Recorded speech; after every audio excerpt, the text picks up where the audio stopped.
Hello, everyone, and welcome to another PAP Chat, Productivity App Chat, where we talk about productivity tools, methodology, philosophy, and everything in between. Hello, Notion Goth and Kim, both in the chat. Lovely to see you. Today, we have some person that I sort of spoke to a little bit. I think they know a little bit about Notion. I'm kidding, just for those that aren't aware, but this is Jonathan Stewart, who's a Notion nerd. We're not really Notion nerds, but we are Notion nerds because we know Notion. But yeah, so John, you're not a Notion nerd. You're not a Notion nerd. You betrayed us. And then literally in a video, I find out from a video that you now refer to me as a Notion nerd on my own. You betrayed me on a video. How could you? Okay, John, I was going to say introduce yourself, but now you don't need to because you've just had a bit of a faff and a bit of a moment. Do you want to relax and calm yourself because we are professional business people here. We are professional business people, and we take things seriously, and we don't joke around, and we don't make silly videos where we talk to ourselves. So, John, do you want to do an intro for those that are not aware of who you are? Yusuf, hello, good to see you. Who you are, what you do, and yeah, that sort of stuff. Shoot. Yeah. So, thank you for the wonderful time. Hey, I'm Jonathan. I believe that systems should bring you joy and help you love the work that you do. That's my whole spiel. I don't care what app you use. Of course, me and Danny joke about it, but the apps are irrelevant. So I help business owners and kind of solopreneurs find the tools that help them love what they do. Currently, I'm working with clients to create more joy, but today I'm going to talk and nerd out with all of you guys. Joy. Why joy and not fun? Is that because I've said fun too many times? You're like, no, it's joy. Joy and fun. Honestly, the big thing is loving what you do. Yes, the Notion Goth. This is tea from my brand new kettle, which boils very quickly, and it's wonderful. Thank you. Because you need caffeine. No, if I need caffeine, I will have Sneak. Not sponsored, but it is in brand colors of orange. I was literally about to say that. I saw orange. Orange and pink is an interesting combination. I don't think I've seen that combination before. I love it. Yeah. What is the logo image thingy on it? I think it's a bunny of some sort. It looks like it looks like that evil bunny rabbit from I can't remember what series it is. It's like a kids series, and there's like an evil bunny rabbit tries to rule the world type thing. That's what it looks like. Yes, but I'm a cool kid now because I have Sneak. My wife heard me say that before I walked out and cried with laughter at me. So yeah. Okay. So we know that you sort of use Notion. Just a tiny bit. Yeah, only a little bit though. I'm a bit of a beginner. Yeah. I asked this before stream. And I know you've been moving around with different apps. Well, you don't move around as much as some people with applications. That'll be me. But I know that you use other applications such as Google Calendar, Zapier, and other things like that. So I'm curious, your digital toolbox, toolkit, whatever word you want to use, because some people have said it's not a toolkit, it's a toolbox. I feel like it's like the American argument backwards and forwards, it's side path or whatever they call it. You're like, no, it's a path or side walk. There you go, dog, shut up. Side walk or path. You're like, anyway, squirrel moment. Digital toolbox. What is that flying squirrel? Have you got the flying squirrel to go across the screen yet? No, that's animation. You got all these cool little things going on the bottom there, but no squirrel. 0 out of 10. That's because StreamYard lets me do that. StreamYard doesn't let me throw a squirrel on the screen. Doesn't let me go. There you go. Poof, squirrel. I'm gonna have to make a squirrel and just be like, moment. Yeah. That beautiful squirrel, the orange squirrel. I love it. I think it's brilliant. I saw that. I was just like, this is the most amazing thing in the world. I love it. And it's holding an orange. Lovely. Lizzie, good to see you. Seems it's a Notion specialist thing. Orange is Yeah, the motion yeah. specialist then. Talking about the lights. However, can their lights? Just give me a second. Do this. Just like in the background. You're having a disco. Yeah. Whoa. Exactly. Disco You don't party. see that from a notion specialist. Except for the fact that I never really go to parties and I'm pretty much in this room all the time. But that's not the point. You're antisocial. Well, everyone is at the moment because no one can leave the house, but that's besides the point. Yeah. I just liked the background color and it looks so good. Okay, so Thank you, Paulie. I'm glad you like it. Yeah, completely derailing your conversation now with lights. I'm not getting lights for my room. Derail my conversation. So you admit it. You admit it after all this time. You are the one that derails the podcast conversations. No, no, we don't have. No, let's be real. The podcast conversations were never planned. Never had a rail to begin with. It was like, we're going to talk on this. All right. And everything around it. Here's a train station with lots of rails, and we'll put the train on one, see if it goes forwards. If it doesn't, we'll pick it up and put it on another one. Well, basically, the trains that we have go backwards and forwards, and then they roll, float. They roll over Yes. and land on the other track. Oh dear. Yes. It looks fantastic. There you go. It does. It does look really nice. Thank you. Thank you. With his voice, that is true. That is true. He's a nerd like that. He uses his voice to control stuff. Well, yeah. Why wouldn't I? It's fun. Anyway, let's get back to the original question, shall we? Digital toolbox. What's in your toolbox? What do you use? What apps and stuff? Apps, software, tools do you use? Not just this is my go-to, but all the small nitty-gritty thingies. Yeah. So for booking calls, I use Schedule Once, which is a really old style tool. But I really like it.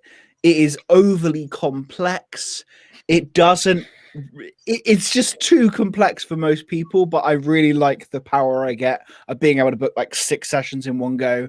And it's free. When people look at Schedule Once, they look and go, oh wow, that's way too that's for advanced people. And I'm just there going, no, it's not. My coach uses it, I uses it. I also know that the Notion Prof uses it because I pointed her to it. Yeah, and I uses it. Yeah. I uses it. I uses it. Schedule Once is one thing I uses. Look, I'm from Devon. I'm allowed to speak like that. That's my excuse. So there we go. Don't you have to so schedule word off halfway through because you've just forgotten how to speak? Yes. I gotta do on time. Get you. I'm sorry, for someone. That's how we're supposed to speak. I am just minutely more posher than that. Anyway, now I've finished defending the entirety of my county. Yeah. Everyone's going to show pitchforks outside your house,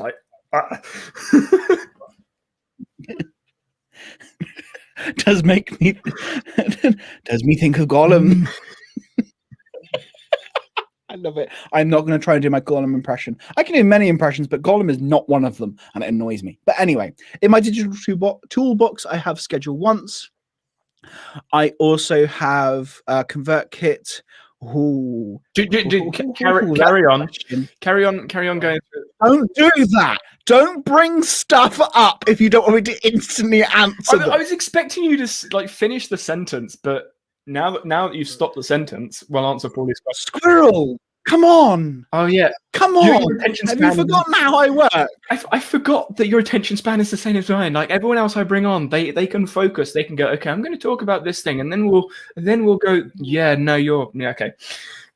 That's not how I work. I am not a traditional business person. You should know that by now. What do you think of the emojis as well? Complete. Another, but I like the emoji because I can just bam, there it is. Yeah. I do like that. I mean, that's kind of what I would have done anyway. But yes, I think that's really good. Anyway, as I was saying, I'll finish the question and then I will happily dive into that one because that's going to be a topic. Sounds good. Also, I use ConvertKit because honestly, I just feel it like for creative people who don't want to be marketers, I think ConvertKit is the best option for many people because it's simple yet powerful. If you're not a fan of that, you can use something like MailerLite, which is also free and powerful too. I thought you were going to say MailChimp.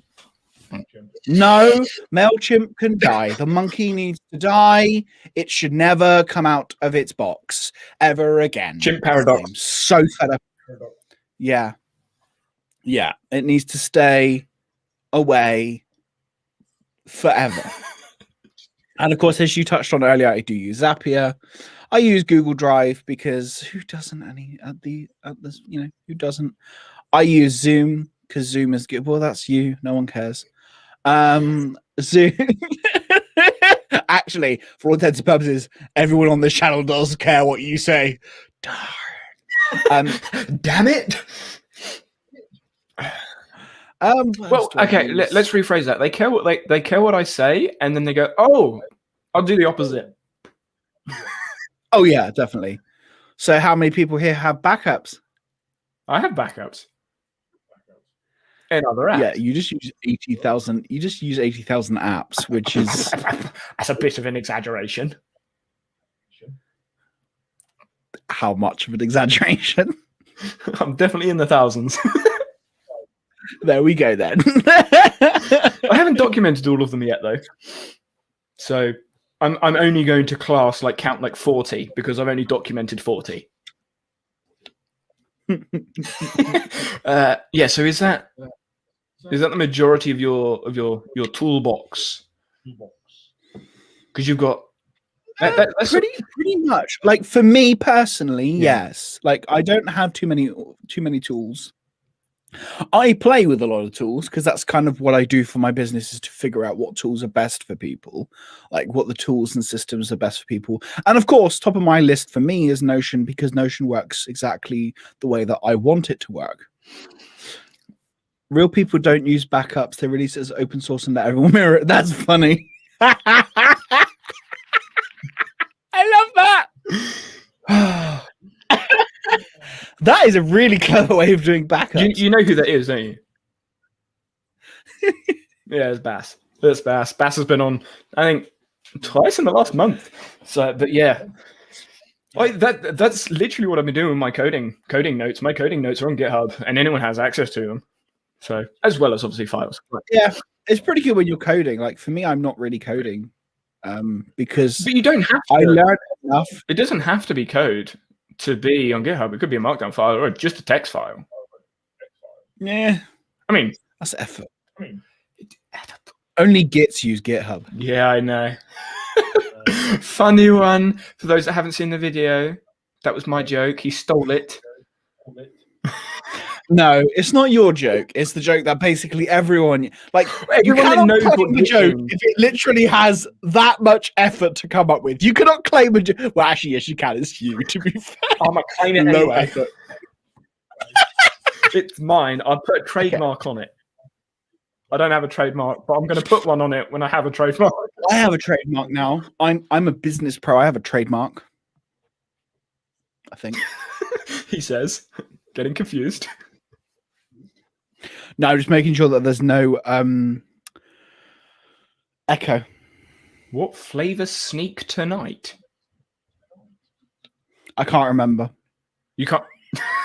You can't remember what flavor sneak. In other words, the drink. There are different flavors. Oh right, okay. I think this. Oh, this is the Vimto one, the purple one. Purple Storm. Purple Storm. Is it stopped now, Lizzie? Because often it's probably me. Just gonna say I have discovered. I haven't done anything. No. Anyway, do you want to answer this question, Paulie? Paulie? John, do you want to answer Paulie's question? I would happily. So, what are the major issues you go through when implementing Notion with a client that knows nothing about Notion, and what system has worked better for them? I don't immediately implement Notion with a client. Unless before I even touch tools, for people who don't know how I work, I am a certified Notion consultant, but my focus is on finding the right tools for the person, and I view tools as vehicles. And so before I even start implementing Notion, my main focus is figuring out whether Notion is right for them. Because often, depending on the size of the business, depending on how they like to work, it does vary. Inside, when I start working with someone inside of Notion, my main focus is to figure out how they work. So if they come to me and go, yeah, I really want to use Notion, I love the idea of Notion, I've tried this tool, this tool, this tool, and this tool, and none of those tools work, because that's what I'm listening for. What tools don't work? If they say Trello, Asana, or any of those tools that are very linear in design and they don't work for them, my first question is, have you tried ClickUp? And asking whether actually ClickUp is and figuring out whether they like a tool with all the information. If so, I will tell them to try ClickUp first, and I would help them with that. However, often people who have already come to me are larger businesses who have been in business for a long time, and so know that the tools like Asana and Trello don't work for them, and they want something that is based around them. Once I hear those words, they want a system based around them, I start exploring Notion. Because Notion is one of the only tools that can really, really, really, really solidly work around them.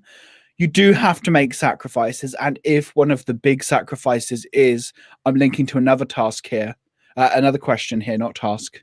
It was a question about recurring tasks. Hence why I combined the two to try and shorten my thing. See, this I'm a pro. That one. Thank you. Why do quite a lot of Notion users try to do recurring tasks with Notion rather than use an app like Todoist instead? Because Todoist is in a silo. It is siloed out. And people who use Notion want everything in Notion. The big power of Notion and Roam to an extent as well is when it's all together. Like when everything is in one place. And that's why people use... Oh, I can't wait for him to disagree with me. I've missed this so much. It's not a disagree. It's just there's way more than just those two. I mean... Oh, yeah, but there are way more than just those two. And the reason... When someone goes, I need recurring tasks to be an important part of my system, that is very imperative for me. I would not tell them to use Notion because, yes, you have workarounds and they are very good workarounds. If you need every single one of Notion's other powerful things, if you just want a task manager, I'm going to put you in Todoist because it's the best task manager. Yeah, and going back to Paulie's question, with knows nothing about Notion, I think when it comes to knowing nothing, just an app in general, if someone doesn't know something about an app, I mean, I've said this a few times on Twitch streams, but I think it's important to understand the individual's ability with tech. Some people are much more tech savvy and will grab certain features of apps much quicker than others. So I think like for me anyway, having an understanding of what that person's understanding of tools is definitely helps me go, okay, we're not even going to touch any of these tools. It's way too complicated. We're not going to touch any of these features of this thing because, again, way too complicated. So you only really need this feature, this specific feature, this set of features, whatever. And Notion is one of those that has loads of features that you don't really need. Like there are loads of formulas and functions that you don't need, but it has it, which is where I think some people, when they look at tools, they look at like the pinnacle, the pushing edge, the what it maximum the tool can do, and you don't. A lot of people don't actually need the maximum of what a tool can do unless you're going to live in it. Really, would you agree? No, but often like because of the dashboard porn on YouTube and like everywhere, it's like, oh, look at this dashboard, it's sexy and it looks good and this and that. However, if visuals is important and imperative to you, then yes, it's a feature that you need to have. It all stems back to, as you were saying, what you need is more important, and it's figuring out what you do, which is the definition, the actual dictionary definition of a system is just what you do.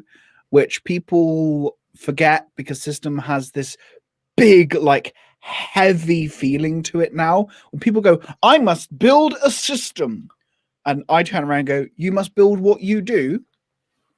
And then they go, wait, what? You can't build what you do. You're already doing stuff. So stop trying to build something new just for the sake of building it. It's having a reason why. Systems thinking. How would you go about that then? I find it weird. What I do thinking. Exactly. And often systems thinking sounds really like overly complicated when really it's like what I do. All systems thinking is thinking about what you do, bringing more attention to what you do. You don't need to spend $1,000 doing that. Not necessarily. So I'm gonna sort of dovetail with that, sort of go off and then come back, and it's going to relate to this question. Seth Godin, 4 or 5 days ago, I think, in his blog post, blogged about words and using different words. And we've spoken about language in this stream quite a few times now, actually, and terminology, things used, context. And in the blog post that Seth was talking about is using words to substitute other words. People are always inventing their own terms, their own words, and they're adding things wherever and changing definitions, changing sub-definitions of something in a specific context, etc., etc. And what Seth essentially got, he whittled it all the way down to plain English, which is something that I'm really struggling at the moment with the coding programming world, because they don't use English. They're like, insert 100 different words that no one's ever heard of unless they know what programming is, which all beginners are like, what? And then you sit there trying to define what the question is before you can even tackle the thing. Anyway, so it's plain English. How do I explain this thing in plain English? Get rid of all the fancy words, terminology. What does it mean? Which is the Feynman's technique. Explaining something to a 4-year-old, 5-year-old, explaining something in simple words, in basic plain words. Systems thinking, there are so many things involved in it. Systems thinking in plain words is what I do. Thinking about what I do. Everyone thinks about what they do. And that's what, but they don't. That's the thing. People don't think about what they do. They have to think to an extent, otherwise they don't do it, which is where I was going. Well, okay, fine. Let me rephrase my sentence, because it's not that people don't think, they subconsciously just do things. Everything becomes a repeated pattern, a subconscious pattern, which they don't think about. What people need to do, and what I teach, is to bring your subconscious to the surface so that you can actually take action on what you do, like really see things laid out. Because when you're thinking of creating a piece of content, for example, you have a series of 15, 20, 30 steps, but every single time you have to use your brain to go, oh, in, out, grab this, grab that, grab this, grab that, grab that. You are there. See this space? There's a huge space. And the idea is that my whole philosophy is bringing the theory and action, what you do in your head, to what you actually do together, so that you don't have to think about it as much, because it's all laid out there, meaning you can see things from a different perspective of, this doesn't feel right. That's a bit confusing. Why am I doing it this way? But what often happens when people start thinking about designing and creating systems, which, remember, is what I do, and I'll be saying that so many times today, because it's so important, because whenever people talk about systems in the business world, it's all this, yes, advanced systems, databases, spreadsheets, and mind maps, but it's not. It's what you do. So you can get a piece of flipping paper and write down every single step that you do, and that is a system. You already also have a system, which I have a video on my YouTube channel all about. You do already have a system, because it's what you do, and that's all a system is. And it all using the tools and the apps do, no matter what tool or app you use, just brings it from inside your head to out of your head. And a good system can be put anywhere, which is, I think, something that you discovered quite quickly. When you started exploring all your systems, you're like, well, I don't care. I don't need it in Notion. I can put it anywhere and I'll still be fine. And that, and unfortunately, with the world of productivity, it's all about the best task manager, the best this, the best that. The ultimate. But that's It's oh yeah, I'm not allowed to swear on here, am I? Yeah, Sorry. of course you can. Oh, cool. Fuck it. It's a bunch of nonsense. It's entirely up to you. Because there's no such thing. There's no such thing as the best app for system design, because your system is just what you do. If you understand what you do, then you don't necessarily need a system. The system is kind of above the app you use. Likewise, the only problem that there is with systems is when people try to shove their system into an app, which is always a big problem. And often with tools like Trello and Asana and ClickUp, unless the way you work is step 1, step 2, step 3, step 4, and unless you're incredibly linear, tools like that don't work. That's exactly what we talked about routines. Everyone already has one, whatever they call it, such or not, whether it's refined or not. Yeah, exactly. We all have things we do, and even I would define routines, because that's still quite a heavy word. Like, we need to break the routine down further. It's literally a group of things we do, like every day, a repeated set of things we do. Before we answer this one, which just as reference, because I completely skipped this because there wasn't a question mark on it. If there is a question you want us to talk about or answer, put a question mark. I got the ticker down the bottom, but it just means that I don't forget it, because the only reason I saw this is I saw the question mark right at the end of the comment, and it just happened to be just above Kim's. Go for it. Average Francesco. So do you think that one day we're going to have the best? No. No, I'm not going to finish the rest. I apologize. I'm not going to finish the rest of your sentence. I will finish the rest of it. For everyone that do everything. Wow. In the productivity side. And if this happens, what are the most important things that will be in that app? There won't be. I'm going to quote myself. I'm going to quote myself because I'm that egotistical. Wow, yeah. Go on, the best app is the app you make for yourself, but no one is going to do it. No one's going to build that. I said that in the Why I Left Notion video. The best app is the one that you build for yourself, because you know your system the best. You know your framework the best. You know your friction points, what you need to do, what you don't need to do. No one else knows that. All the apps people build, they build for themselves or their business or their team. And it kind of fits in this bubble. If you fit in that bubble, you can use it, but you might be in the middle of multiple bubbles, which most people are. So unless you have the knowledge, skill, patience, time to build an app yourself, no. That's the thing. And even then, I don't think there ever will be the best app for everyone. That is the problem I find. Everyone. Yeah. No, never. Because every single human being is different. Even though me and Danny are very similar in many ways, there are still real categorical differences between the way me and Danny both work. Oh yes, because we have discussed those multiple times and still do. Like, there are some things that he does I don't get. Why are you doing that? But at the same time, and we often wind each other up with it. But at the end of the day, we both know that our systems suit us perfectly.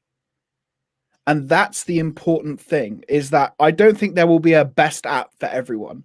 I don't think we'll get any closer, and it's going to be a hot take, than what Notion has done. Because, like, as in the ability to do a lot of things okay. In terms of project management specific, let's not talk about note-taking, because that's a hot topic and another one, because Notion's fine for some types of note-taking, but not for others. And that is a very broad kind of statement I made. But because Notion has the ability to connect everything together, if connectivity and being able to have things together is important for you, then it's the best app. If it's not, and you would rather have the best of the best in each individual section of what you do, then one, good luck with making them all work together. Or go build it yourself. I don't think there will be such thing as the best app. There is no best app. Because it's when people talk about the best app, is the best app for you as the individual. And something and often people, I was going to say something you touched on there, which I think I try to reinforce in a lot of my streams, but most of them are over on Twitch at the moment, is the productivity needs to be context specific, because you can be productive or efficient at this thing or that thing, or in this environment, in that environment. And all the tools are going to be different for some things. Like Notion, if I wanted to use Notion for video editing, it's impossible. You can't do it. It's not what the app does. No. So yeah, it'd be pretty cool if it did, though. Yeah, it would. If imagine that, an app that could video edit, image edit, create things. The app would just explode because it would be massive. That's what open source projects are about. But yeah, so I think finding a tool that helps you to be productive in a specific context, maybe then there is a best app for it. Maybe. No. If you can niche down into a specific thing, then yeah. And also, question, you're going to have to get very, very niche, which obviously, yeah. And obviously, the big problem here is that everything in the productivity side, like, define what productivity is. We had a whole stream on that. So hard. Huh? We had like a whole stream on that. When Kim came on, we spoke for 50 minutes about literally what productivity was. You can go back and watch it. It's not on the channel, but yeah, it was an awesome stream about languages and Notion, but mainly languages and terms used and things like that. So good. So tools or tech. So if the system is what you do, then what do I store where so I can find it later fit in?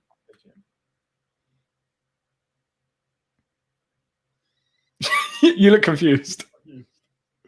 I'm not sure how that question. Could you add a little bit more context to that question? Because I'm not sure what you're asking. People get hundreds of people to 100 ducks, so no tools will ever fit. Yeah, exactly. Yeah, Bas, could you kind of expand on what you're asking me? Because that's not a question I can answer, because it doesn't it doesn't compute. There's an input, and it's just like a buffering circle. Yeah, basically, there's a Notion buffering circle. Yeah, we're all familiar with that. Well, I'm not that familiar with it because I don't use it that much anymore. But how are you finding the buffering circle, by the way, John? I know Ben made a really nice. I love the website. It's so funny. And I mean, that is something to consider with Notion. Like, Slotion. It's not perfect. It's not perfect. It is slower. However, for me, everything Notion does in the way that I can make it work exactly how I do, I understand that sometimes it's not like what Notion has done is amazing. Like, we cannot deny that. The ability to customize things in that way is pretty darn good. I think that was Kim responding to Bass. I'm sorting something so you find it later is also something you do and therefore part of your system. Also, maybe it was reference to how you store things. Well, that is exactly what I'm doing. I am storing things in a certain way. For example, in A&E, like, I store things here so that I can refer to them later. Like, that's where I put things. Like, that is what I do. I do this with this piece of content or this thing that I want to look back at later so that I can refer to it later. I know where it is so that in my system of thinking, I know exactly where to go. When I'm writing a piece of content, I go here. Then I go and look for inspiration from here. It's like, that's what I do. Except with your courses.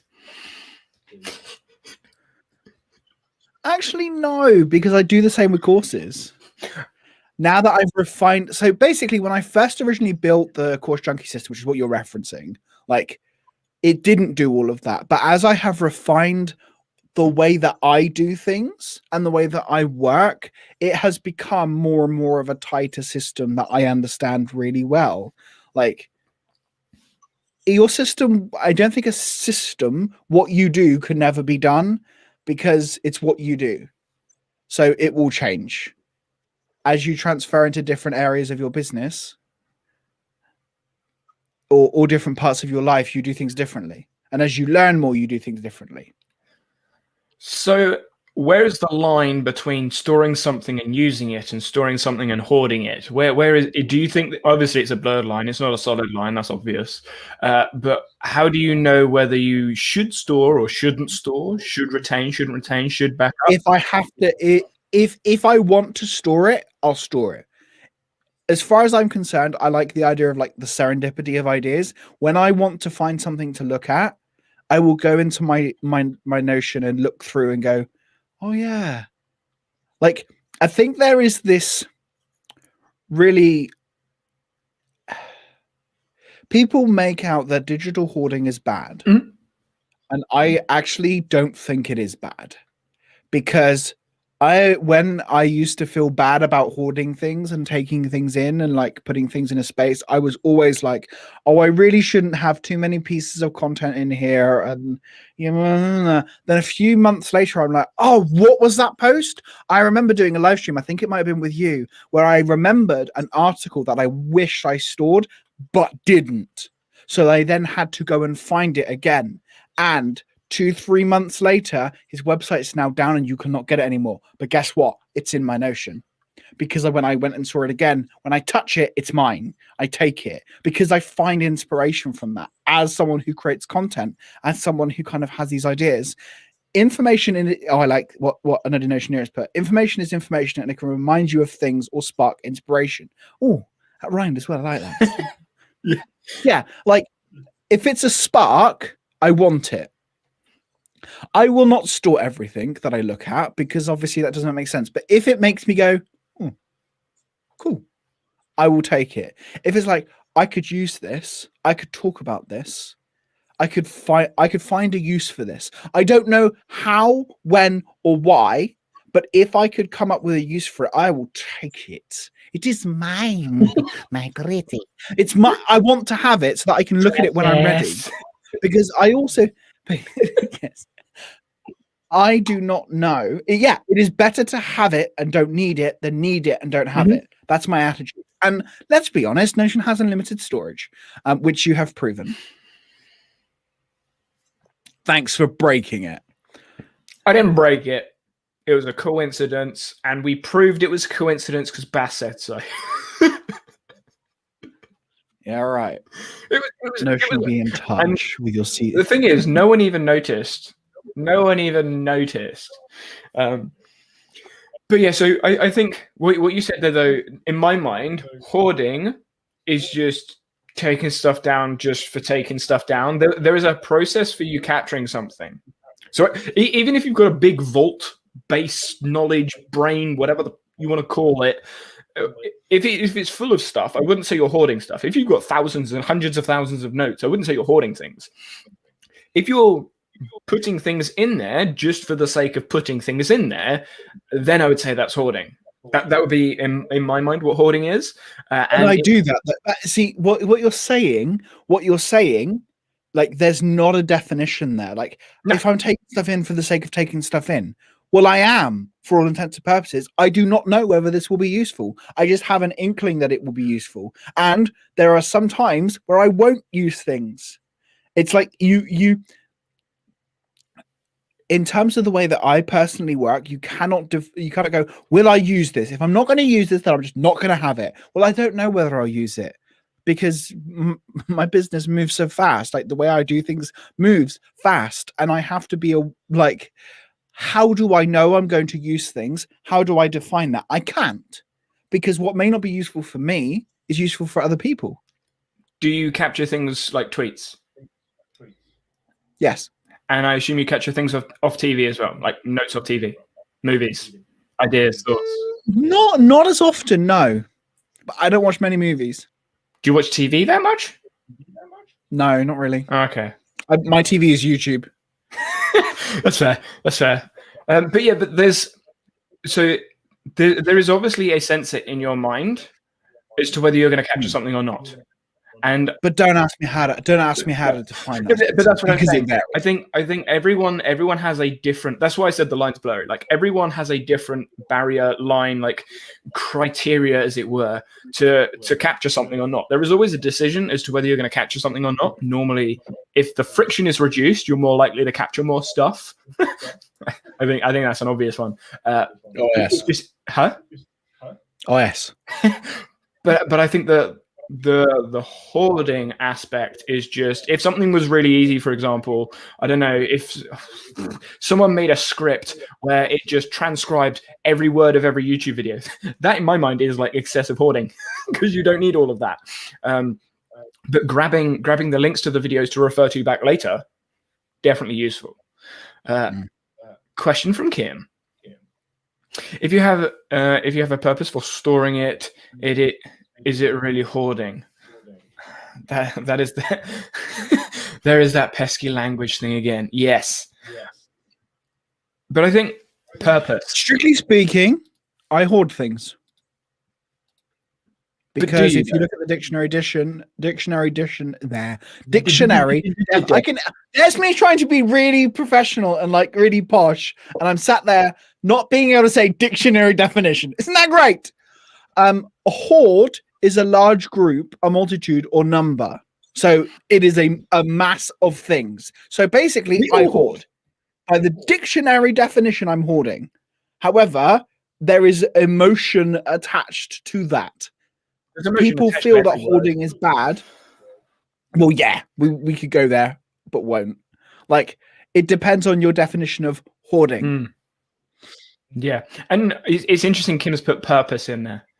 Purposeful. What is purposeful? What is purposeful information? Because I know for me, I've captured stuff, and I've looked back. I mean, we were in Paulie. When was it? Was it Wednesday, Thursday last week? I think I was talking about one of the essays that I'd written in second year, and I have it stored. That was obviously Danny Hoard's apps. I don't store them anywhere. I don't store them. I store features of the apps. So are you hoarding features? Yeah. Strictly speaking, there are multiple features, so you hoard them. Like, that is exactly what you're doing, but it's not a bad thing. Yeah, but I don't think there's a good or bad thing with storing information. I think if you're spending more time collecting information than using the information, then potentially there's an argument to be had. That's a gross generalization. That depends on where you are. Like, when you were doing your degree, you were taking in a lot of information at one go. But I was like, how do you define? Like, yeah, but not straight away, were you? Yeah. All the information I was consuming through my lectures were being assessed at some point, either, like, if I was retaining the information, it was either being assessed that year, or I was going to retain it for my own personal knowledge, like archiving information, etc. So I think there's an argument to be had for grabbing knowledge and not using any of it. Like, there is a balance there somewhere, because if you spend 12 hours a day capturing information all the time, you're not doing anything with it. You're not producing anything. You're not going anywhere. It's just creating your own Google. So there's certainly a balance there. What that balance is going to look different for every single person. Every single person is going to be completely different. Researchers, for example, will sit and read. I'm looking forward to touching on the Sparks Joy. I see Joy. I'm like, do you use any browser? Of course I do. Save to Notion. It is the most beautiful. It is the only one I use now. By and by, I don't use any other extensions for Notion apart from one more, but that's a different one. But still, I use two extensions for Notion. One of them is the browser one, which is Save to Notion, because I now use the Notion Goths A&E, because I love how that works, because it is a single place of, like, Save to Notion is just the best thing that happened to Notion, because I have the ability to categorize everything in different sections. And has it now? Oh, I've been away the last couple of days. Save to Notion has just had an update. It looks gorgeous now. Has it now? Oh, it does. Sorry. Moment. Yes. Like, at the end of the day, I'm also a nerd. Like, I am 100% uncategorically a complete nerd. There are some things that I do that no one really cares about. But that doesn't matter because it's how I work. And it's okay to not want to do the same things as me. I cannot wait. I cannot wait. No relation here. We'll have a nice Zoom chat or a Discord chat, and I'll help you. You, me, Notion Goth, we will sell Save to Notion to you. Anyway, you're going to sell a free tool. Yeah. That's how I work. Making money out of thin air. Well, it'd be nice if you could. That'd be really nice. Okay, Paulie's question. How do you both prospect clients? That's an interesting one. How do you promote and market themselves? How do you find your clients? John? It depends. That's what you were going to say, wasn't it? Yep, those two words. So it depends. There are multiple ways to find clients. There are multiple ways to promote and market yourselves, and there are multiple ways to find clients. What it depends on is how you like to do things. What do you enjoy? If you enjoy creating content, then creating content is how you start getting clients. Like it depends on what you're looking for and what you want and what you need.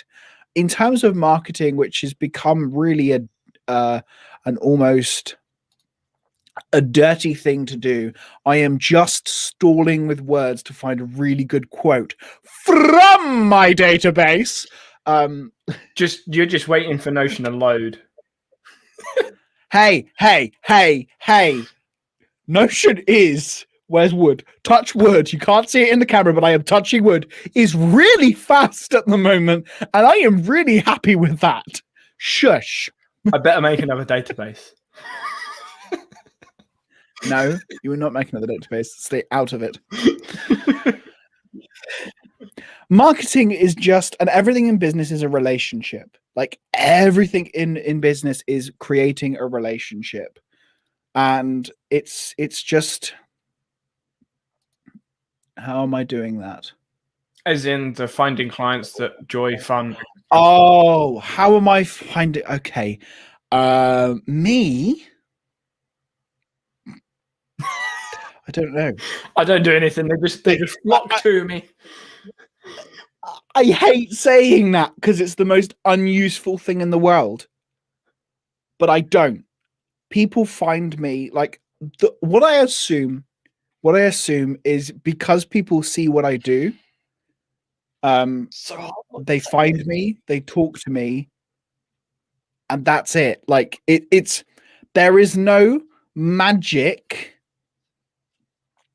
way of doing things. Can you bring up that question again so I don't have to keep? Yes, I can. I'm just going to scroll. I can't see the question mark. There it is, and that is why we do the question mark, everyone, so I can find it. Yeah. So how do I prospect clients? I get on a call with them. I do a generous 30-minute Zoom call with them, and I help them on that 30-minute call. It's commonly more known as a discovery call in the business world, but it's never a discovery call. It is basically a mini coaching session. I am a coach first, productivity specialist second. There's blurry lines on that one. How do I promote and market myself? I just try to help people. That's my job. I know where my superpower is, where I am best. I am best when I'm bringing joy to someone. I know what I do. I know what I love doing, and I want people to enjoy and love what they do. You need to know, and this is for someone who doesn't like telling people what to do. This is important. You've got to know what you love. Why are you doing what you're doing? If you're doing it to make money, that's fine. But there needs to be a deeper reason as well. There needs to be that what has driven you to become, a Notion specialist or a this or a that. Like, it is more important than freaking branding. Wine. Like branding, huh? Wine. She works with wine. Wine. Yes. Ooh, lovely. I like that. And some other things as well, But but I why? can't remember all Why of do them. you? Wine was the one that stuck in my head. So why do you work with wine? What is it about wine that excites you, or that provides, like, think about why you do things, how, and there's always a reason, and it can be really simple or it can be really deep and meaningful. For me, I do what I do because I like bringing joy and I like helping people love what they do. The biggest spark for me is when I help people find what they love and do what they love. So how do you market? Do you market yourself in any way other than with your clients to help bring the sort of individuals you want to work with? Is there anything you do, say, anywhere, like publicly, privately, about who you want to work with, who you don't want to work with, or is it just you say no to people you don't want to work with? Yeah, if it doesn't, like, I want to help people. That's my primary aim. If I can help people and they don't want to pay me for it, then that's fine. Then they can. That's okay. Like, they don't have to pay me. I'm not expecting it. Like, my number one thing is to help people find joy, which is why in a free call I give coaching and I give something that they can take away. Like, in terms of how I promote and market myself, the answer to that question is badly. No, you're not bad at marketing. You were telling me earlier that I was bad at marketing. Yeah, because you didn't post it. Like, I just share what I'm doing. Like, I enjoy. If it's something that I'm passionate about, what I do is something that I'm passionate about, so I share it with as many people as possible. So I'm curious, where do you? So I'm assuming this is where Paulie was going. Where do you get most of your leads from? Is it from people who have seen you through a group, through a referral, through where do people first see you? I guess would be a question potentially. The two main ways that I find clients personally is Facebook groups and client referrals.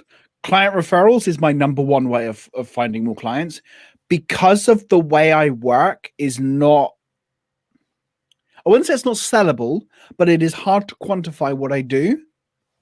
When I was teaching just Notion stuff, it's much easier to quantify. You can see my skill. You want me to do this skill, but how I help people to figure stuff out is not easily quantifiable in a pithy sentence. It's, believe me, I've just been trying to write pithy sentences.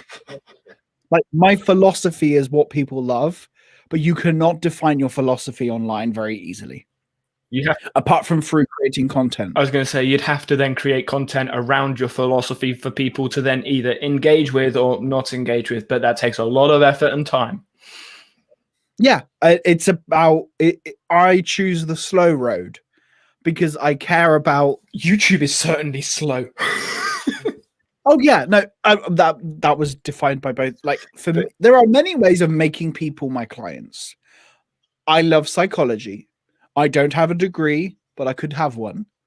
Like, I taught myself how to use hypnosis. I know of suggestion. I know every single little psychological trick in the book, and I could be disgusting and dirty with it, which is what marketing has been portrayed as for years.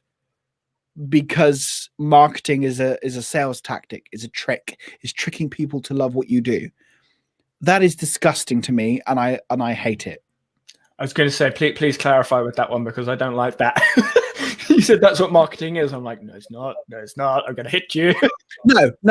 But that is what marketing is seen as by a lot of people. However, the truth is, and this is when my quote comes up, like, the best way to get clients, and this is a quote from the Fearless Marketing Bible for Life Coaches, which is interesting that's for life coaches, but I feel that it really does define it for everyone, by Simone Seal. See, this is why I have Notion. You see? Exactly. Stop marketing, start telling the truth, and leave people in a better place than when you found them. Now, this is life coaching specific. However, so what does that mean? However, what does that mean? Plain English. What do you mean? In plain English, well, start telling the truth. Just tell your truth. Talk about what you believe in, and leave people in a better place. Like, just help people. That is it. Just help people. Yeah. And you needed a quote for that. No, but I wanted to get a decent quote because I like the quote, and I want more people to get that book because it's a good one. Fair. That's fair. Lizzie has asked I was going to say good question, but I haven't read the question, so I don't know if it's good or not yet. Wow, that's nice, isn't it? Well, I don't know if it's a good question. I'm There are no bad questions. There are no bad questions other than the ones that I can't read. And yes, I've had questions before where I literally can't read them. But then, to be fair, like some of them were bots, some of them were people just messing around. But yeah. Anyway, how thin is the line between giving free advice and giving so much advice you should ask a fee? That's a good question. It is a very good question. And I can't give you a very good answer for that one. There is no good answer because it depends on you. Like, give something an easy takeaway. Give people an easier takeaway. Give something easy that they can implement and use. And once you've done that, then when they come back to you, then they can come back to you and pay you. It depends on what you do. It depends on what you want to do. Like, you have to define that for yourself. The line is defined by how you work. Like, if you're spending all your time giving this one person pieces of advice for free and telling them how to do everything for free, that's not going to help you. It depends on whether you want to make what you do and what you help people with a business or not. If you want it to be a business, then give people support. But don't pick them up because not everyone appreciates being picked up. Get it? Support, because yeah. Anyway, carry on. Sorry, that was funny. Sorry? Like, it wasn't even funny. Like, it was. Just no. Anyway, yeah, that was a good question. And I think what I would say to that as well is, from my experience anyway, asking someone else for money as a complete newbie is difficult. And it value. Huh? Like this goes into it. I saw this value proposition. Like, money is a number. Money has a lot, depending on who you are, has a lot of either positive or negative connections to it. You get to set the price, but you do not get to set how much value you can find in it. This is me butchering the future quote. That the future as in the, and then future without the E. F-U-T-U-R. Fantastic website talking about this. A fantastic YouTube channel and website and everything from the guise of designers. But it is very much applicable to anything you do. Oh yes. Yeah. So I am not an expert in selling. I am not an expert in finding the right balance. It's a journey. It's what you have to discover your own lines. I think for me, like I think Kim put it in the chat. Yeah, literally. So Kim asked me like a week or a couple of weeks ago. I would say, oh, there you go. Future. That's how you spell it. But with charging people or starting to charge people, it's a case of just like anything else, learning a new skill, learning a hobby, whatever. It's getting started. It's doing it. It's getting that first payment. Like on YouTube, getting that first 1p from AdSense was a milestone. Charging £2 for an hour was a milestone. It was a starting point. So it's just for me anyway. It's just okay. I'm going to do something, and then I will push through one barrier, and then gradually build up. And it's building confidence in the ability to charge someone, because you can't suddenly go from charging nothing to charging extortionate amounts of money. if you could do that, yes, you can. Okay, objectively you could. Subjectively, I think that would be very challenging, unless you're familiar with business. Like that's once again, it depends on who you're looking to work with as well. Like, but still, as an individual, if you are not comfortable with charging money, or you've never charged money before, you're completely inexperienced and you don't know what to charge. Like as a beginner charging money, if you don't know what it's worth, or if you're not sure how the money thing works, there's still something there. So there's a learning. Yeah, there's learning for it. What it's worth. Mm-hmm. You are the person. You do not get to decide what it's worth. Your client does. Find the right clients that match what you need. If you want to start a business and you want to have your business be the main source of income, think about, on a very basic level, how much money you need to survive, and that, and then decide how many clients you want and start from there. You don't.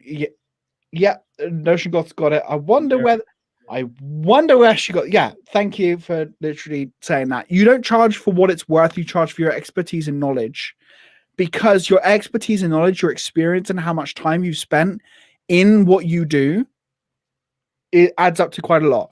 And it's not just about how much time it takes you. Because if I was to still bill hourly for my time, I would never be able to sustain a business. If I was to charge for just my time, the business would never be sustainable. And there are loads of ways to earn money and go through that, and there is certainly a process to do that. And when you're at the, not necessarily the end, but when you're comfortable enough to do that, it's I don't want to say easier, but comparatively, when you have experience charging, it is comparatively easier than when you started. So there is still that journey. That the way I would look at it in my mind is there's this big hill you sort of got to get over to start charging, and once you've done that bit, then it's okay. Now I can start. That you will go up over hills over and over and over again, depending on your relationship with money. And Lizzie, you got offered a coffee on Discord. Should be proud of that. Yes, you should. You absolutely should. Like, if someone wants to pay you, you accept it graciously. And just for people who don't know me, because there are a few people that I don't recognize, I am not someone who's just out to grab your money. Like it's not how I work. I work on a case of being able to provide value, but my value is worth a lot of things to a number of different people. I like what Paulie look at it from the client's point of view. If you're charging pennies, you don't believe much of yourself. They have no reason to believe in you. Marketing is a science that studies market in order to come up with the best set of tools to sell your product or service. That's not a conversation. Like marketing, good marketing is a conversation. Like you can study everything you like, but though the things you're studying are often like tactics and tricks to get people to buy what you want. Like from my perspective, marketing is a conversation. It is just deciding whether it is no different to here. For all intents and purposes, Danny is marketing to you, as am I, because we're sharing our experience, our knowledge, and what we do. We are always marketing. Like that is marketing is a conversation. Marketing is what is literally figuring out whether you are what people need. Seth Godin. And it's just a conversation. It's what Seth Godin has said. Like I can't remember the exact, because he's said it in so many different ways, but essentially marketing is you adding something to a conversation in a context. That's very abbreviated because he's put it in multiple different contexts and environments and situations, from history to industrial revolution working to creative entrepreneurs to artists, etc., etc. But essentially the nuts and bolts is you sharing what you can do to improve something in some way. Plain English. So I've just seen the Notion Goth put depends. So I have no idea what they're talking about in the chat, but yeah. Oh, I see. If you want to bring up Kim's question of going by what you said, would you start charging a higher amount right away? That does depend. Like what you define as high and what the people define as high are very different. You should not, and this is something that I've done for so long, is assume someone has a certain threshold of investment. But the thing is that you do not know how valuable it is. Very difficult as the person who does it to understand the value that you have to another person. As someone who studies psychology and is obsessed with psychology and like getting in people's head, like it's still very hard for you to attach a value to what you do, because for you it is effortless.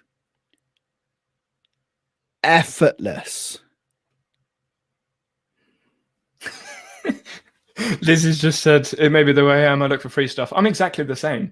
But you're not marketing to those people. You're not marketing to people that want free stuff. You're marketing to the people that don't have the time or have more money than time, or they want to get the expertise, the value for it, and they're willing to pay for it. If you're marketing to people that don't want to buy stuff, you're never going to sell anything. That's pointless. That's like shouting into your pillow. The only person that will hear you is you. Like, and even then it's muffled. But like, really muffled if you're half dead. Just want free stuff will never pay you, no matter how much you want. Like, they'll just go and find it for free. And actually, something that I say all the time: you don't need to pay me anything. Go look it up. I have, but there is something to be said when you're coaching and consulting of having the shortcuts and the ability of someone who is more experienced than you to come in and go, hey, have you thought about this? Have you seen it this perspective? Like, people don't necessarily... You better ask a question. Go on. No, I was going to say there's a story, and I can't remember all the details of the story, but someone you may know from the small details that I can remember from it, but someone somewhere asked for a design of something, and a designer literally drew it on a napkin and was like, there you go. It was the Nike logo. It was a Nike logo. And they literally drew a tick and was like, there you go.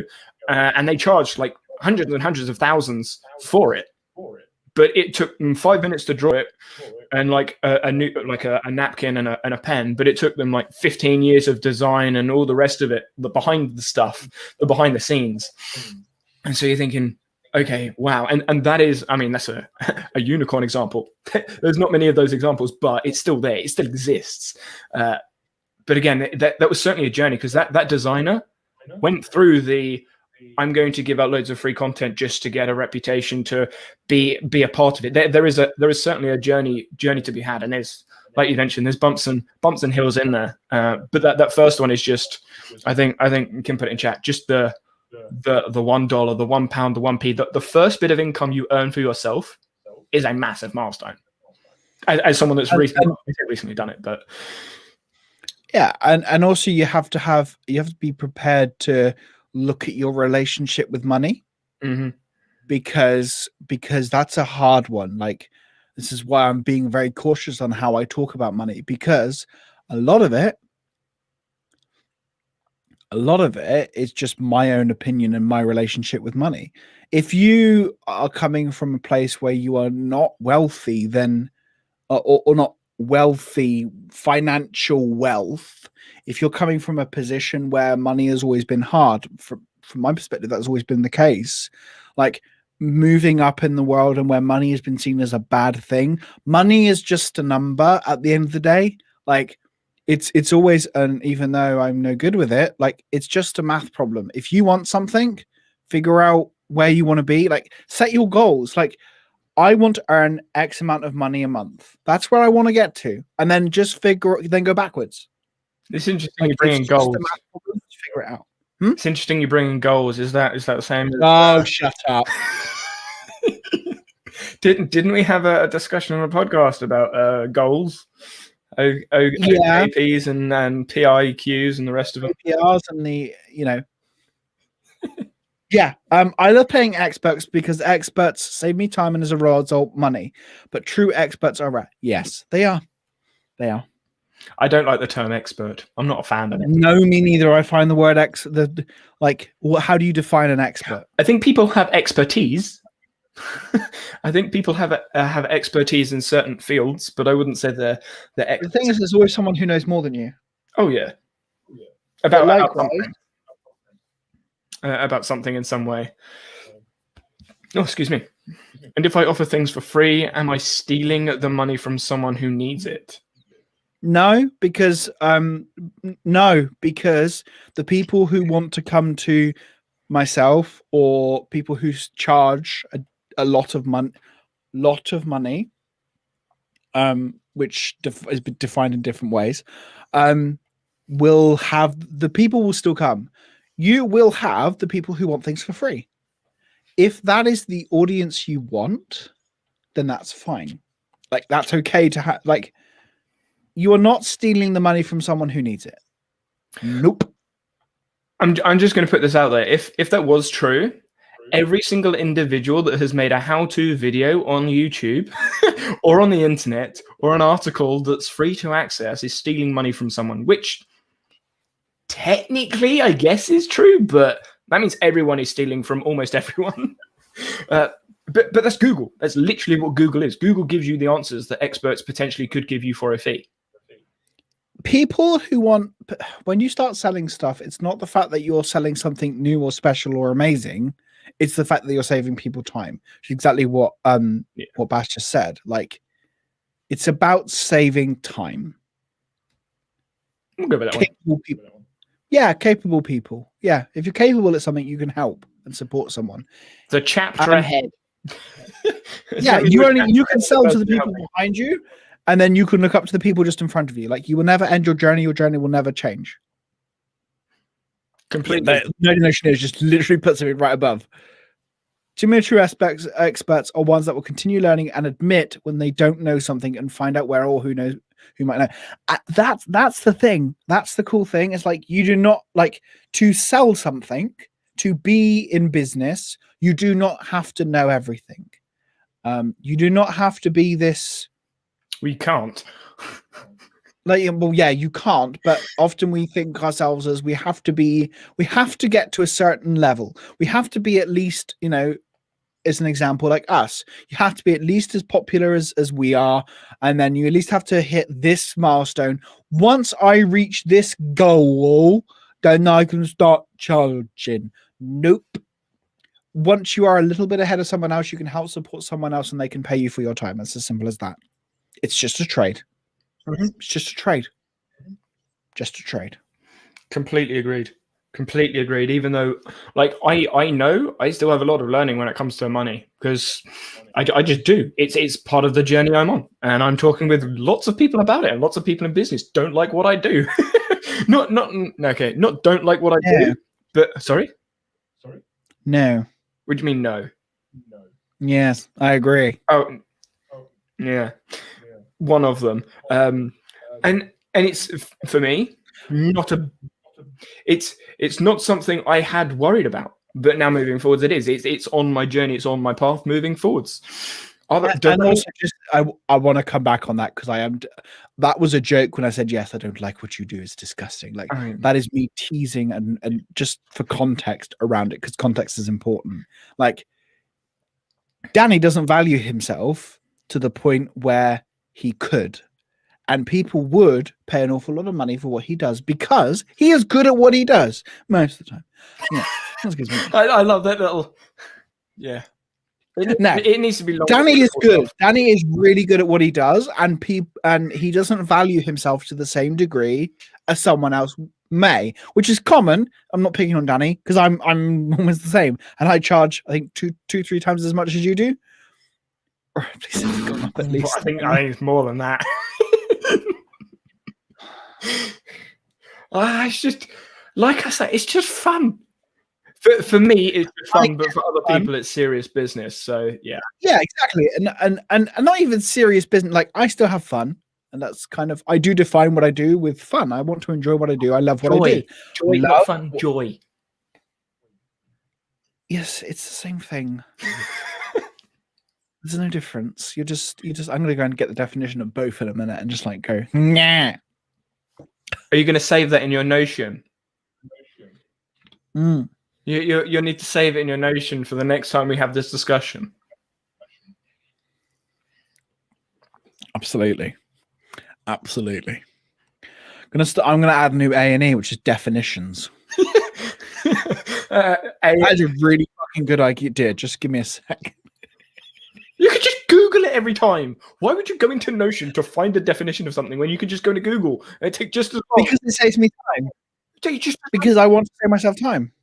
You're in Notion. What have you got to do? Go to the database, 1 click. Click on the database, 2 clicks, and then search it. You could do literally the same with Google. Maybe I don't want click into search engine, and then search it. It's the same amount of clicks and search. And also, have you ever Googled a definition of something? There's like fucking 80 definitions of so many things. It's about finding the definition that works for you. Shush. How can I monetize a Notion template? I love it. You're just like, whatever you like. I'm not even going to let him talk. We're going to move to the next question. Go for it. However you want. Gumroad, very quick. Options. The it depends. How would you like to do it? How would you like to do it? Like, who are you aiming to support? Like, what's your goal? What's your dream? Where do you want to be? What do you want to do? I could have a whole conversation with you about this very quickly and very easily, because, like, what do you want to do? It depends on where you want it. Yeah, find the definition that works for you. Absolutely. Everything is up. It's all about context. It's all about context and finding what is best for you. What tool should I use? Depends on the context. When should I use this? Depends. Yep. I actually make blog posts so I can Google my own answer later. That is freaking genius, Bass. What's it? Where are you looking? The most recent one. I actually make blog posts so I can Google my own answer later. That is genius.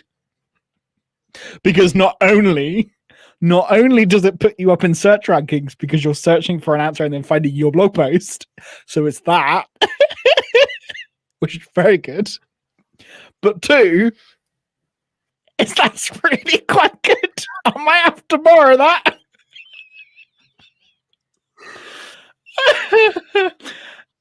Kim, going back to your question, sorry. How can I monetize a template? Come and talk to me. You have me on Discord. Let's have a chat. I'd love to help you. Lizzie, sorry. Yeah. Come and chat and we can, and I would happily talk to you about ways you can do so.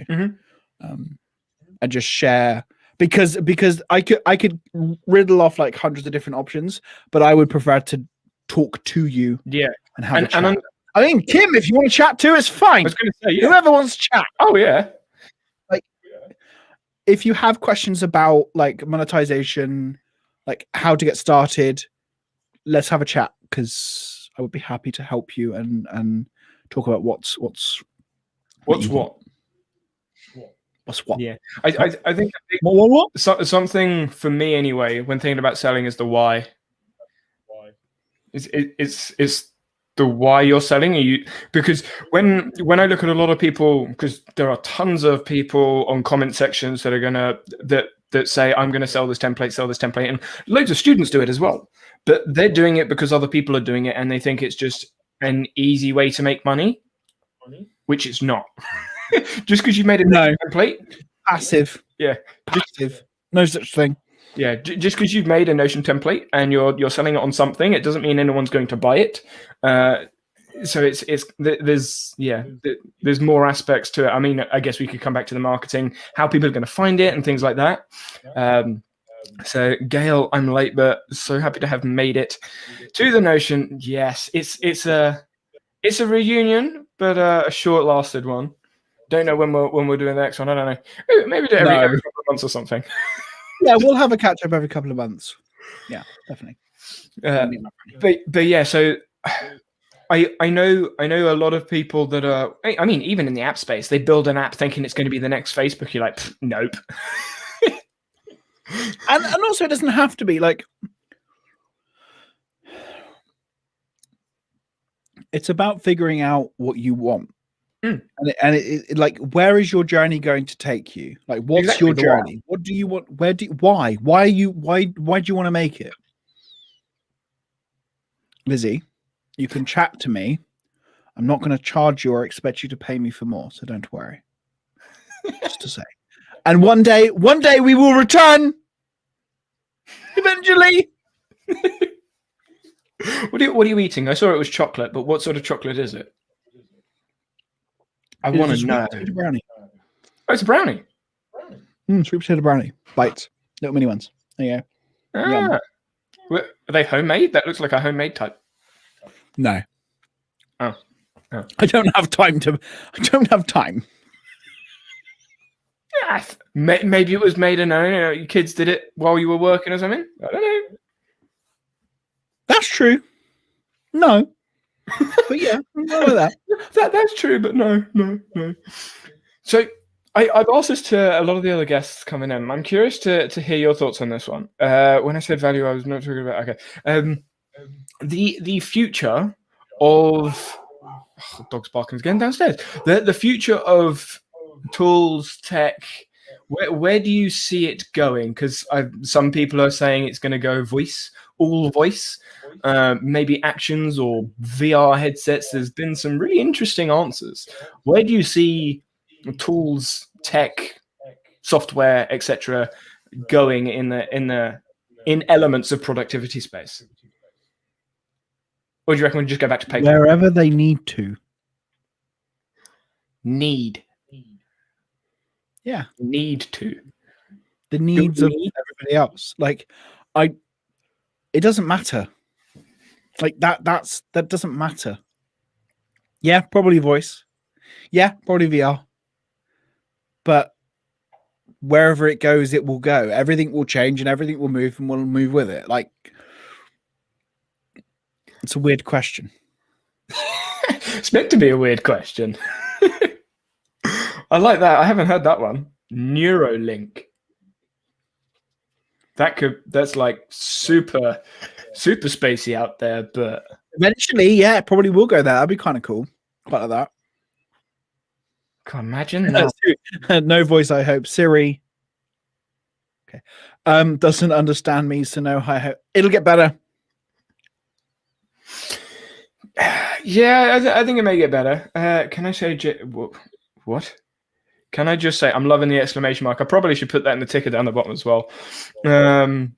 What a productive stream. This is for the two of you. Did we even have a squirrel moment yet? Yes. We had one at like 30 seconds in and then like 2 minutes in. And this is kind of a whole, like this last 30 minutes that was marketing, not productivity. So I guess the last 30 minutes has been a squirrel moment. But we haven't had any squirrel moments inside of that. Elon Musk, loads of different possibilities. So it's interesting when it comes to collaboration tools, individual tools.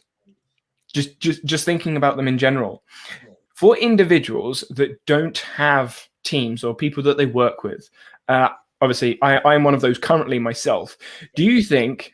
I'm curious. Just a general question. Do you think they need to be familiar with team collaboration tools, or do you think it's just if you get there, when you get there to have a VA, etc., you start working with them then? Or do you think if people plan on building out a business, do you think they should be preparing for having team members on?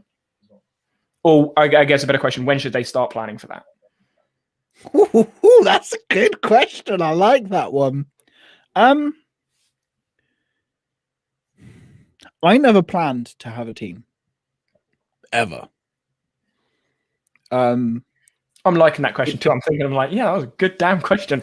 It was a really good one for you. That was a really good one. That's making me think. Like, it depends on you. And often when I speak, I was never a team person. I never wanted to have a team. It was always going to be me on my own doing things the way I like. I just like the way I work, and I don't want to work with other people and manage other people. However, it depends on what you want to do and where you see yourself. If you're just on your own, you have to understand you're setting a limit for yourself on how much you can necessarily earn. Limitations on your time. Like, if you do not have a team around you when you are unable to do things, the business will stop. Like I'm talking business because this is where my main focus is. Yeah. But like, if you don't want to have a team, then when you stop, your business stops. If that's good for you, then cool. Then no. However, you reading some of the comments. Yeah, like Notion Goths made a good point. If they want to work with clients who have teams, yes, they do. But that's if you want to work with clients. Like, that's the thing. It's like it's what you want to do. Like, why? So I guess to bring it a little bit home for you, why and when did you start using a VA? Because I know you use a VA. Why and when was that decision made? The decision was made for me because I wanted to do more. Like, I was getting to a stage where I wanted to be able to support my clients when I'm not necessarily there, because I need to be around for my kids. Like, I have 2 children, I have a wife. Like, I don't want to always be in this studio, just everything relying on just me as a single person. And I wanted to have someone to work with me. So a VA is a virtual assistant, and she's not really a virtual assistant. So she's an online business manager. So she helps me manage my business. The reason why I have a team, which is not really a team, it's just me and someone else, is because I want to stay doing what I do best. Like, I want my business to be the best it possibly can be. And there are things that my OBM, Rebecca, just does better. Like, she's just better at it because it's what she loves to do. And so I would rather, one, support a fellow business owner, because I like that once again, helping them find joy and love what they do. If them working with me brings them joy and helps them to love what they do, then heck yes, I'll have that. That's what I want to do. And 2, it helps me to keep loving what I do. Nice. It's what I love it. I just, thank you. I was about to say that. What, the OBM or Marks? Still so weird to hear Danny say this about Notion. Yeah. Betrayal.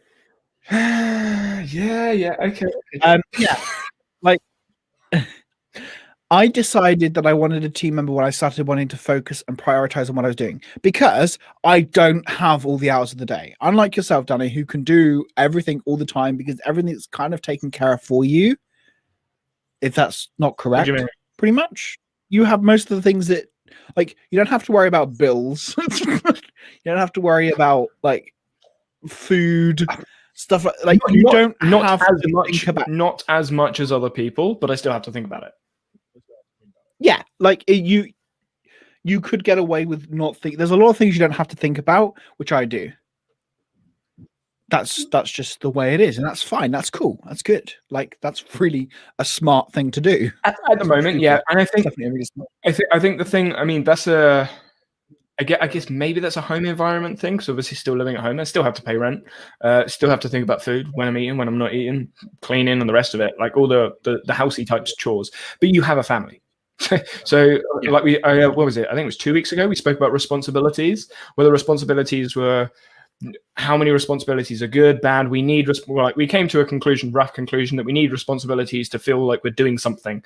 The topic of the conversation was around COVID, and obviously some people just sat home, did nothing because they were furloughed, and they needed something to do. They needed some responsibility to feel like they were getting somewhere. And you have more responsibilities, I guess, per se, like depending on how you class a responsibility. But it's all about definition. But yeah, in my instance, I wanted to.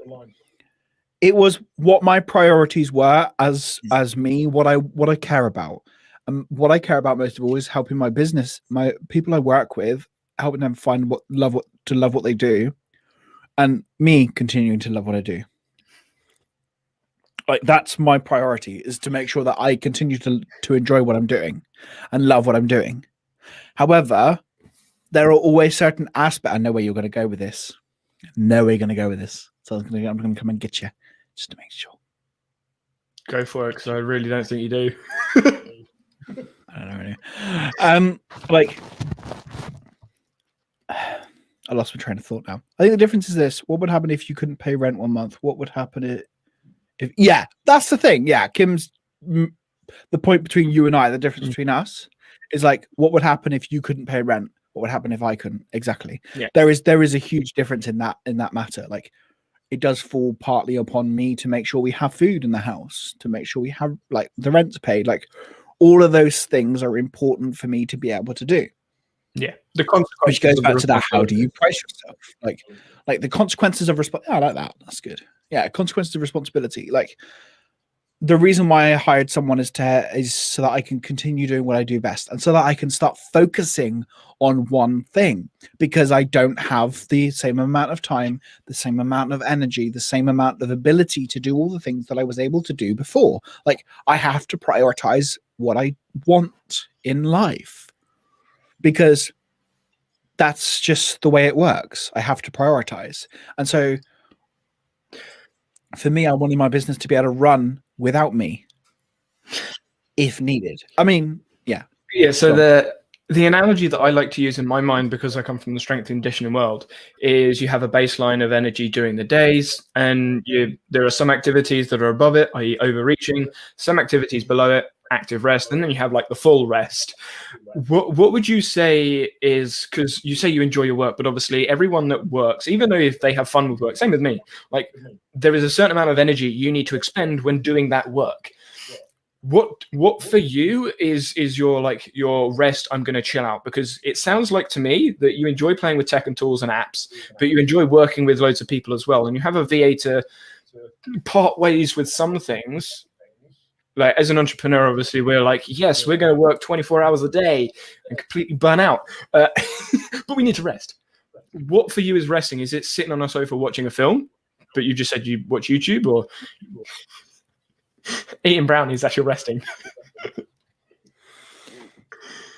I will carry on talking whilst you're munching on the brownie. Yeah. See, I'm stalling. I'm really good at stalling information. Carry on, John. Thank you. So my brain doesn't stop. Like, I cannot stop my brain from going. So even when I'm in periods of rest, I'm not resting. Like, my brain doesn't stop. So that is actually something I struggle with. Like, an actual proper rest. And the notion Goth, who knows me very well, knows I don't necessarily rest. And how I define it is different. Like, as you were saying, like baseline.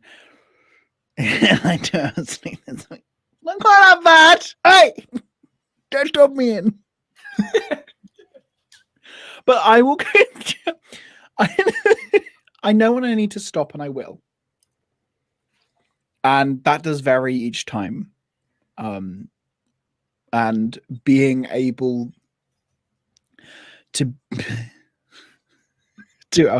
I've had a lot of sleep. It's just not enough, because my whole sleeping pattern has gone upside down because of a project I've started. So it's more than 2 hours. I am sleeping properly. I am sleeping a decent amount to make sure I'm okay. Sweet potato brownies. Yeah. They are delicious. They were delicious. They are now gone. Yum. Sorry. Like, I wrote a post about this yesterday, literally yesterday. Like, it's the right kind of tired. Mm-hmm. That's why I brought it up. Satisfied tired. I read it. Oh, look at this! Look at this! You did your research. Research? No. I just have you on my notifications on Twitter, so when I look at my phone, I get like, oh, John's posted today, because you have 17 notifications from John's tweets. Yeah. And I do read them, so some of them. Thanks. Appreciate that. Yeah, it's like the right kind of tired. What I do to relax is not necessarily just sleeping. I like to read. I love to read. But strictly speaking, that's still work. That's kind of where I was going with the question, because with the maintenance, the active rest, the overreaching, and the bottom line rest, what I would say, like, bottom line rest is the sleeping. it's the recharging of the batteries.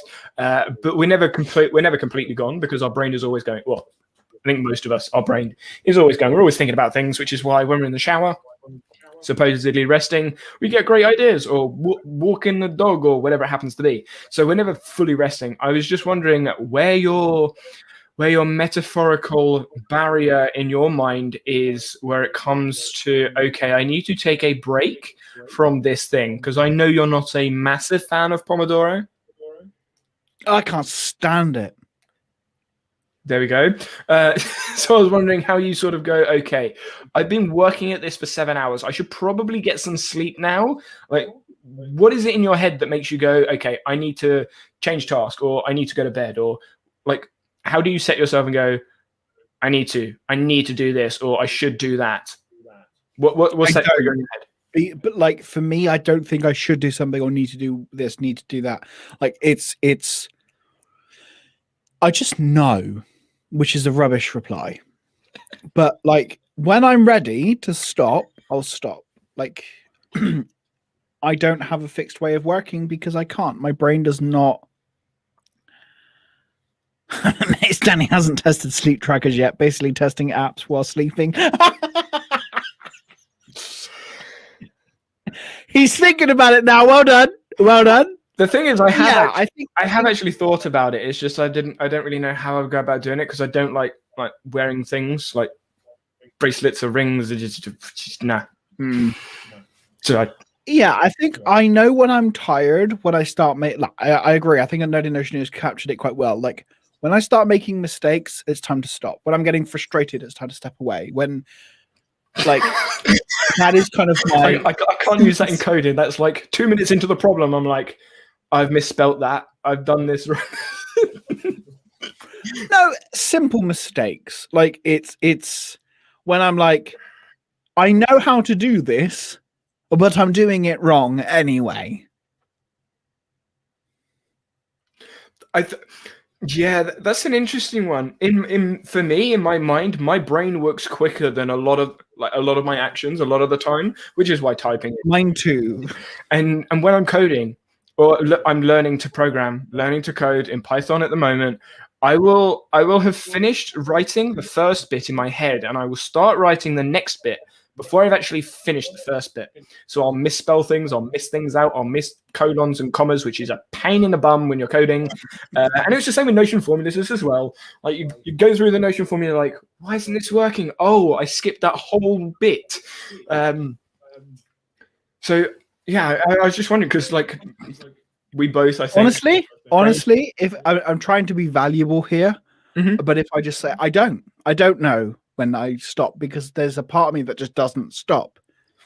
I mean, I have ASD, so autistic. I'm on the spectrum of autism, basically, and so my brain will never stop. I cannot, and believe me, I've tried meditation. No, like, when I just know, it's a gut reaction. Like, okay, I need to stop now. I just need to stop. Like, I'm getting frustrated. I'm getting annoyed. Like, things aren't working. Simple things aren't working. I just need to step away and have some time away. When I do that, often it can be something as simple as just like putting a musical on, although I've now started putting musicals on when I'm working, which means I work for longer, because I enjoy listening to the musical in the background. And then work, and I'm able to sustain, because I'm like filling. If you take the cup analogy of, like, you fill your cup, I'm filling and emptying my cup at exactly the same time, so I'm able to sustain for longer. I'm so intrigued to see what your rescue time looks like. And I know rescue time wasn't mentioned earlier in the digital toolkit, but I know you use it. And so yeah, I'm so intrigued to see what that looks like. I forgot about that. Yeah, I don't think about it because it's just on. Yeah, it just sits here in the background. Well, you must think about it to some extent. Like, you must look at it at some point. I don't know, a monthly checkup or something, or is it just you feel like going, you know what? I'm gonna have a look at rescue time, because why not? Yeah, it pretty much is. It pretty much is. Let's have a look at the week. This last week, because I've had a very busy week. Oh, cool. I haven't had a very busy week. I like that. It's good. I love that. I had some long days. I mean, mental planning session time. Meditation. You mean mental planning session time? Yeah, basically. So, yeah, most of the time going to the toilet. Yeah, that's another one for me. When I go to the loo, that's a break. yeah. Yeah. Yeah, because obviously with the streaming, I don't even like. I've said this before. I'm looking at the clock now because I've just said it. Hour 40. I wasn't thinking hour 40. I was thinking an hour, but okay. But streaming, you have a conversation and you just get into it, and it's that flow state of work. And whenever I'm working on something, because I enjoy what I do, I'm always in the flow state. And streaming is one of those things that I just struggle with to say, oh yeah, we're going to stop now. Which is it's funny. On Twitch, I don't even have to worry about it. Because I could just sit there and I'm like, oh, I have dinner in like 5 minutes. I'm going to go now, guys. Or, which happened, when was it, last week or the week before? Oh, I'm streaming on YouTube in 5 minutes. I need to get off Twitch and go onto YouTube. Oh, yeah. I had this, I think. I did a stream where I showed my space, my Notion space. I had a call at 4 p.m. And I had to literally chuck myself off. I'm like, I barely went through any of this. Oh, I guess I better go then. Like, it is very easy for me to get into flow state. I don't struggle with flow state. I struggle being out of one. Like, yeah. I spend most of my life in a flow state. The world around me doesn't exist. Like, I am in a flow state all the time, which is, I actually think is related to ASD, ADHD. Like, did you? I think it does. Did you see the conversation I had with Brian? Was it Brian? No. The Obsidian guy. Wow, I'm so bad with names. It was Brian, wasn't it? Yeah, Brian Jenks. Yeah, Brian Jenks. I didn't know. So he talks about ADHD a lot because he is ADHD and how his workflow is affected, etc., etc. And very, very similar. When like going through, obviously you can have a look back at the live stream, but it's very, very similar. I feel so much better. I'm not the only one. Stop it! No, you gotta stop revealing my secrets.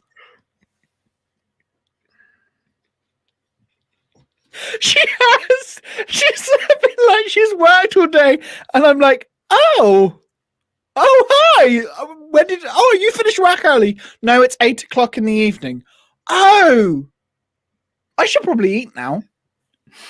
Yeah, the only reason I remember to eat lunch is because I make sure I bring it up when I'm streaming, and I make sure I eat the food before I finish streaming. So sometimes I'll eat lunch at like 10 minutes before dinner because I look at the clock. I'm like, oh, I've got dinner soon. I haven't eaten my lunch. I'm going to eat my lunch now. Which is why drink water in the morning and in the evening is on my to-do list. Otherwise, I just won't do it. I just won't consume stuff. Breakfast, however. Yeah, I always have my big bottle of water. It's not that big, but it's a liter, I think, because otherwise I would forget.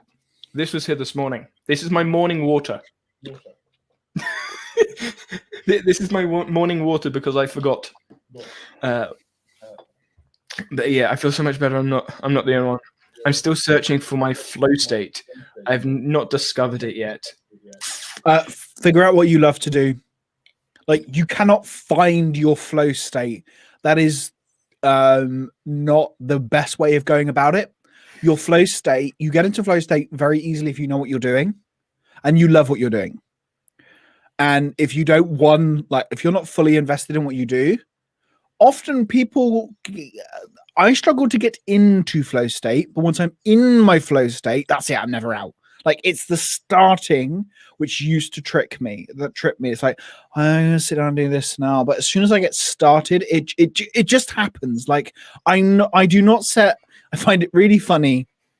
Like, truthfully, I laugh whenever I read this. Let me just. I'm gonna put it in my calendar. I'm gonna have a 2-hour flow state session, and I'm like, funny one.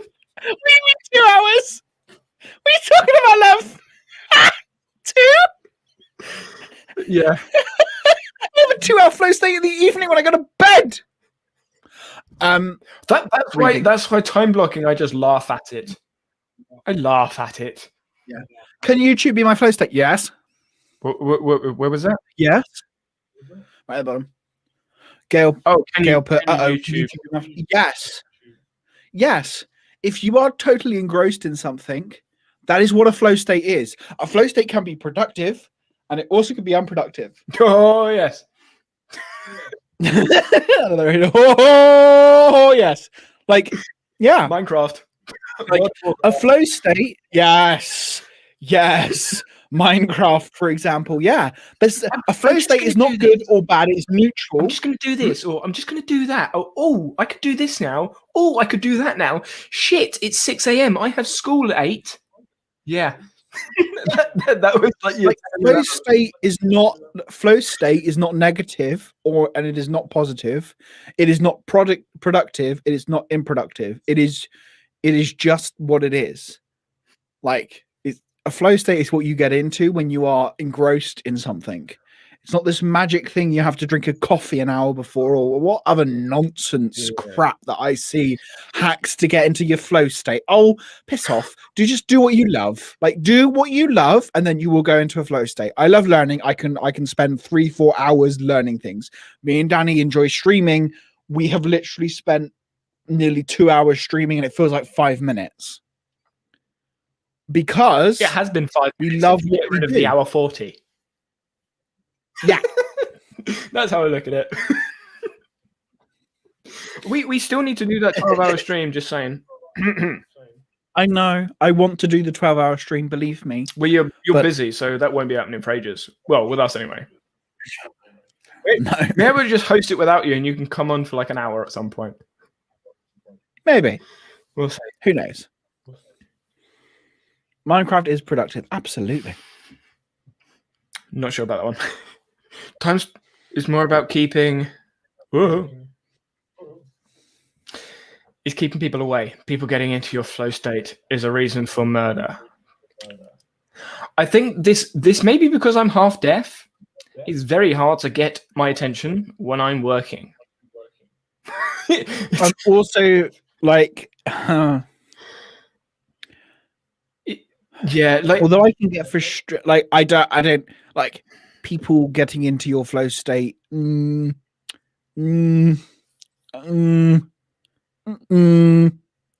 sounds like a you problem.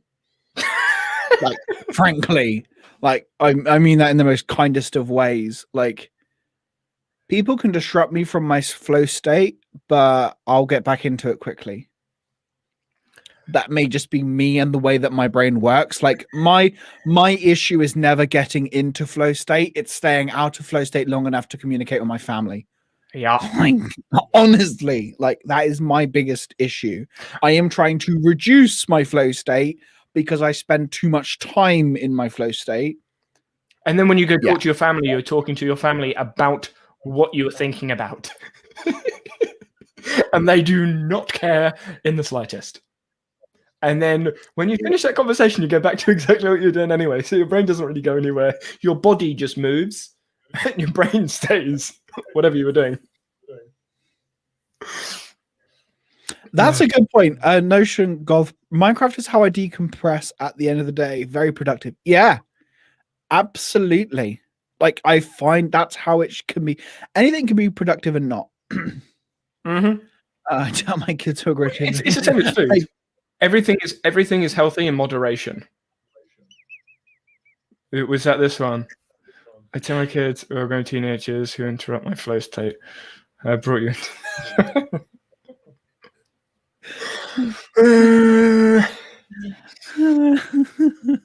Yeah. Very true. I don't think either of us can say. Well, can we say that? No, not really. Because you contribute. Well, you contributed. Yeah, contributing. Yeah. Yeah, let's leave that one. And on that bombshell. Yeah, budum. That reminds me. This is a massive squirrel moment. Tom Scott, best video I've seen on YouTube for so long. It's like 9 years old. The budum thing. he literally dropped 2 drums and a cymbal off a cliff when someone else made a joke. Like his friend made a joke at the bottom of like a hill cliff thing, and it was recording. And then Tom Scott literally just dropped 2 drums and a cymbal, and it made the noise. I was like, that's so cool. It's like 9 years ago, really old graphics. But I was like, that's so cool. It was a crap joke as well. That is beautiful. I love it. I love that. Yeah, it's the small things in life. But we are closing in on 2 hours, and I do need to take a bio break as well, plus get some other stuff done because I'm getting addicted to a certain game that is actually helping me learn code. So, and if you're interested in any of that, go over to Twitch and you'll see me. But yeah, getting addicted to a game, so I might actually go back to that. What is it? Code in game. It's literally code in. Is that what it's called? Yeah, codeingame.com. And you literally learn code through, so you can play against people. Essentially, you're given a problem, 3 different types of problems, and then you either have to solve the problem in the shortest code or be the first one to complete it. And you can compete. It can be public, so you compete against people roughly your level, or it can be private, and then you just do it. Yeah, I'm getting sucked in. There's puzzles and anyway. Massive side thing. If you want to watch me do that or help me do that, because that's what some people on Twitch do. They're literally like, "You're an idiot. Why have you done it like this? Do it like this." I'm like, "Oh, okay." Yeah, it's so much fun. But yeah, so I'm probably going to get back to that. And obviously, I know John is busy, and I don't want to take up all of his time because I know he needs to sleep. Because you do need to sleep, right? I guess, yeah. Evidence supports that. I am supposed to sleep. I did literally sleep before I came on the stream because that's what my time. A midday nap. Pretty much. No, thank you for your time. This has been probably the most wide live I have watched from Danny's channel. It's my fault. Yeah, it's his fault. It's what happens when you get 2 British people on a call. Yeah. 2 British people. Actually, have you spoken to Tama? Huh? Tama. Have you spoken to Tama? I'll talk to you about it after stream. But yeah, so do you want to add anything to the conversation before we close this out? You're awesome. Not you. You're not awesome. They're awesome. There you go. And on that note, goodbye, John. Bye, everyone. See you tomorrow.